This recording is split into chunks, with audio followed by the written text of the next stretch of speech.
O texto que nós vamos refletir hoje aqui à noite é o texto de 1 Reis,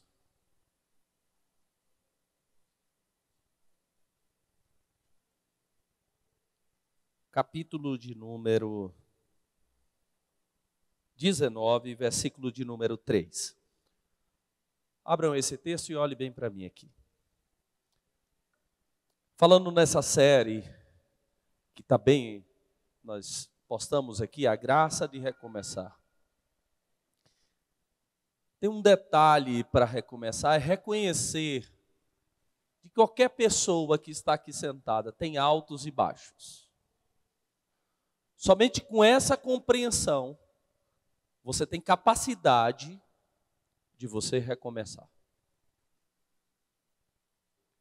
Eu falo isso porque biografias de homens de Deus são biografias também de altos e baixos. Um dia está bom, outro dia, muitas vezes, não está tão bom, precisa melhorar. Gera entendimento, gera reflexão, recomeça. Com a ajuda de alguém, mas recomeça. Se a pessoa, muitas vezes, não tem esse parâmetro de que a humanidade, ela hoje pode estar, alguém aqui, eu, você, pode estar muito bem hoje, muito bem, mas amanhã pode não estar tão bem assim. Esse personagem aqui, que nós vamos utilizar, a biografia dele, é um personagem, claro, que ele teve muito altos e baixos. Essa expressão que nós vamos ler já é uma expressão de que ele está em um dia que não está tão bom. Deixa eu ver aqui. 1 Reis, capítulo 19, versículo de número 3, perfeitamente. Isso. 1 Reis, capítulo 9, versículo 3. Vamos ler aqui. O que vendo ele se levantou para escapar com vida, se foi, chegando a Beceba, que é de Judá, deixou ali o seu servo. 4. Ele, porém, foi ao deserto, a um caminho de um dia, e ao sentar-se debaixo de um zimbro, e pediu para si a morte, e disse, esse que está pedindo a morte aqui, se chama Elias, um profeta, inclusive, que apareceu no Monte da Transfiguração. Disse, já basta, 19:4. O Senhor toma agora a minha vida, pois não sou melhor do que os meus pais. 5. E deitou e dormiu debaixo do zimbro. E eis que então um anjo o tocou e disse, levanta e come. Pode ficar aí. Antes disso, você sabe da história de que ele participou de um congresso e ele fez fogo do céu descer. 450 profetas morreram depois de passar uma manhã inteira se mutilando e gritando pelos seus deuses. E aquela prova de descer o fogo do céu, se você tem curiosidade de segundos, eu peço para que você faça isso. Você pegue o seu cronômetro do seu relógio, faça a oração de Elias, você vai ver que é 28 segundos. Enquanto os profetas ficaram, os profetas de Baal, os profetas de Balins, passaram a manhã inteira em flagelo. Em 28 segundos de oração, Deus desceu o fogo do céu. Consumiu toda a água, provou a todo o povo que estava cocheando em dois pensamentos, né? Vendo ali quem seria o profeta verdadeiro e quem seria o Deus verdadeiro, resolveu. Gente, isso não é coisa boa? Maravilhosa, não é? Quando você está num congresso, quando você está fazendo alguma coisa e que Deus derrama fogo do céu, maravilha, não é isso? Só que uma mulher já ameaçava, no capítulo 18 fala que 100 profetas foram distribuídos em 2 cavernas, inclusive Obadias. Eles estavam fugindo de uma mulher. Essa mulher é a esposa do rei Acabe. O nome dela é Jezabel. Ela jurou que iria matar Elias. E você sabe o que virou na vida de Elias? Virou um misto de sentimento. De um dia para o outro, aquele homem corajoso que enfrenta 400 homens e toda a nação está prestes a ver um grande milagre, aquele homem corajoso que ele está no monte, aquele homem de oração, ele se fragiliza completamente. E isso eu quero defender os sentimentos aqui de Elias, porque isso é da humanidade. Todos nós já se sentimos com medo, com receio, muitas vezes não é de uma palavra, mas muitas vezes é da circunstância. Acontece conosco isso, acontece comigo, acontece com você. Nós temos medo, nos fragilizamos, ficamos depressivos, nós temos uma perspectiva negativa do nosso futuro, e isso acontece. Tem gente que está passando por essa fase, a fase de estar ali refletindo sobre a sua vida e está pensando as coisas piores. Ele foge, fica só, ele fica um período depressivo. Esse texto que eu li aqui é um tratamento de Deus para a vida dele. Deus envia um anjo, Deus envia um ser celestial para fazer algo precioso. A primeira coisa que ele faz é tocar, e isso é muito importante. Gente, o nosso toque, muitas vezes as escrituras dão indicativos de que o nosso toque, de tocar na cabeça pela imposição de mão, um abraço, tudo isso é mostrar afeição, é mostrar que você está do lado da pessoa. O toque físico, ele cura as pessoas. Nós perdemos essa habilidade de, com todo respeito, tocar no irmão, de dizer que está ali do lado. É um meio que Deus faz de tratamento. Quantas pessoas você já curou por causa de um abraço, de um aperto de mão, olhando no olho? Você vê que antes dele falar qualquer coisa, aquele ser que está depressivo, que passou por um período de guerra espiritual, que está ali naquele momento, refletindo sobre as piores coisas, sobre o seu futuro, agora ele é tocado. É bom, não é? A pessoa que está do seu lado aí, eu queria que você abraçasse essa pessoa aí. É legal, não é? Olha, já sorriu, olha lá. Se você chegou triste aqui, já está melhorando aqui, ó.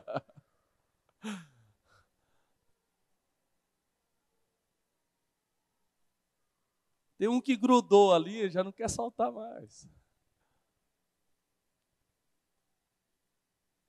Quantas pessoas? Quantas pessoas para recomeçar só precisa de um abraço? Só precisa de um aperto de mão? Quantas pessoas que para recomeçar, gente, a gente tem que parar. Os anjos, Deus não vai mandar mais anjos do céu para dar um abraço numa pessoa ou tocar uma pessoa. Vai usar Moisés, vai usar mim, vai usar a Gabriela, vai usar você, o Anderson, vai usar o Péricles, vai usar vocês que estão aqui para curar as pessoas.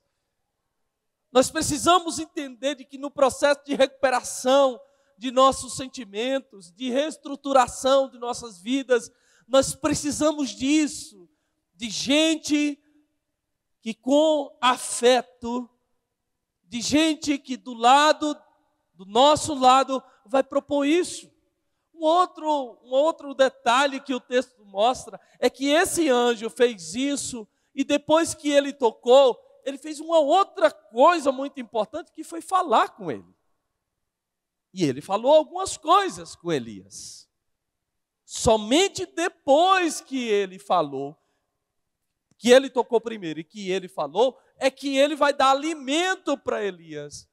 Porque de vez em quando a gente pensa de que se a gente dá materialmente algo para alguém que está precisando, vamos dizer, ou de roupa, ou de comida, a gente vai fazer elas recomeçarem. Mas vale muito o tempo. Vale muito conversar com a pessoa. Vale muito olhar nos olhos. Vale muito parar para sentar. Que coisa importante é um ser humano dar um tempo e conversar com a outra, com o outro.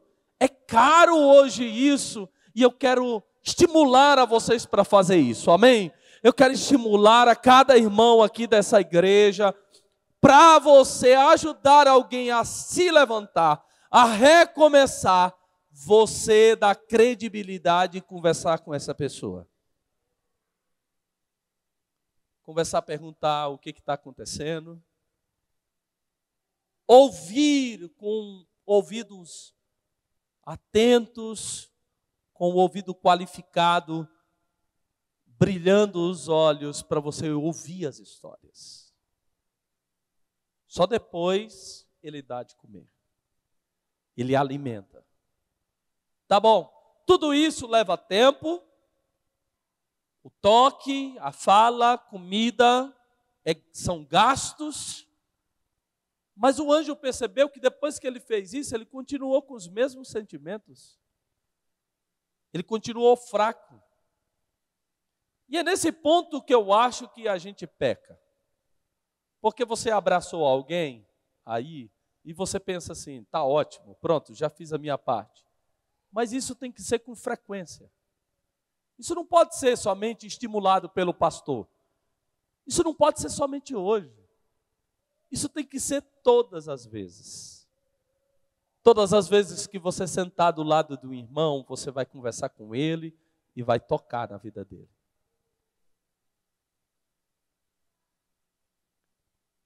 Você sabe o que Jesus fazia?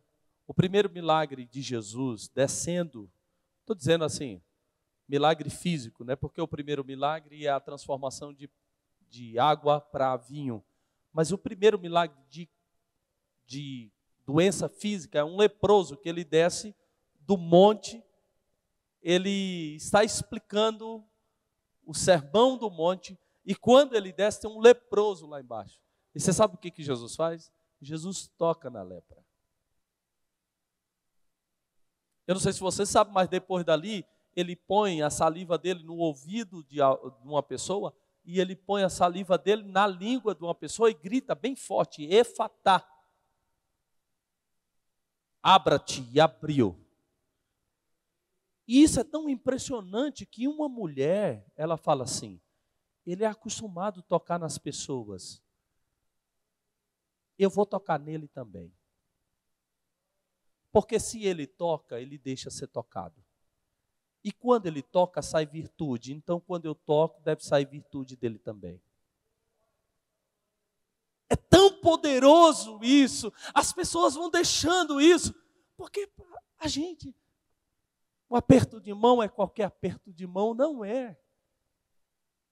Um abraço cura uma pessoa. Eu posso falar aqui 2 horas. Se essa pessoa do seu lado está precisando de um abraço, não vai curar falando, vai curar abraçando. Eu posso falar aqui o tanto, a noite inteira, mas se essa pessoa que está aqui, ela está precisando, ela está necessitada de alguém, então é você que está do lado. E você não vai fazer só uma vez, você vai fazer várias vezes com uma frequência. Abraçou hoje essa pessoa? Abracei, pastor. O anjo fez isso uma vez, depois o anjo renovou fazendo novamente. Tocou, aí eu vou pedir para você abraçar novamente, porque você abraçou e parece que não foi suficiente, né? Até melhorou aí. Não, tem que ser bem forte assim.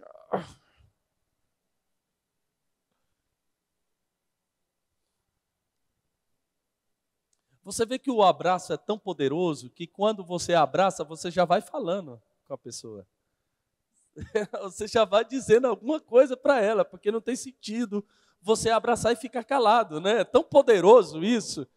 Eu quero dizer algo para você aqui em nome de Jesus, de que, irmão, acredite nisso, de que o abraço do crente é um abraço diferenciado, porque como Jesus tocava nos enfermos e eram curados, eu creio também que Jesus usa você, Jesus usa a mim, no sacerdócio de todos os santos, e nós temos uma virtude, que é uma virtude poderosa da parte do céu, para curar todas as pessoas que forem abraçadas. Para restaurar as pessoas que forem abraçadas. Para reestruturar a vida de uma pessoa. Quer fazer uma pessoa recomeçar? Dedique tempo a ela. Dedique abraço, dedique carinho. Não faça isso somente hoje. Faça isso hoje, faça isso depois, e depois, e depois. Aquela pessoa vai reestruturando. Aquele anjo, ele fez algo tão importante, aquele anjo, que ele fez isso e ele ganhou força. E ele ganhou força para andar quilômetros. E ele vai para um lugar chamado Monte Horebe. Isso aqui, irmãos, é muito importante. Sabe por quê? O Monte Horebe é o monte do princípio. É o monte da lei. É o monte onde Deus fala. É como se ele voltasse às origens dele. Ele pegou o pão, ele pegou a fala, ele pegou o abraço, veio uma força da parte de Deus para ele, e ele foi lá onde era a origem dele. É isso que Deus quer fazer com você. Você não veio aqui por acaso, você veio aqui para lembrar as suas origens.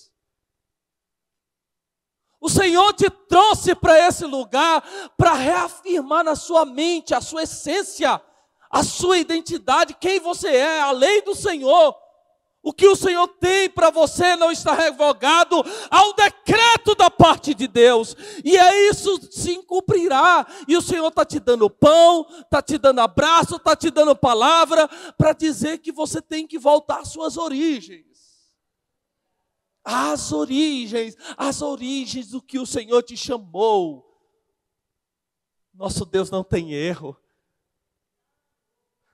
Ele não tem erro. O Senhor sabe tratar com você. E toda a sua história de baixos e altos, tudo isso é para você voltar às suas origens. É para você recomeçar.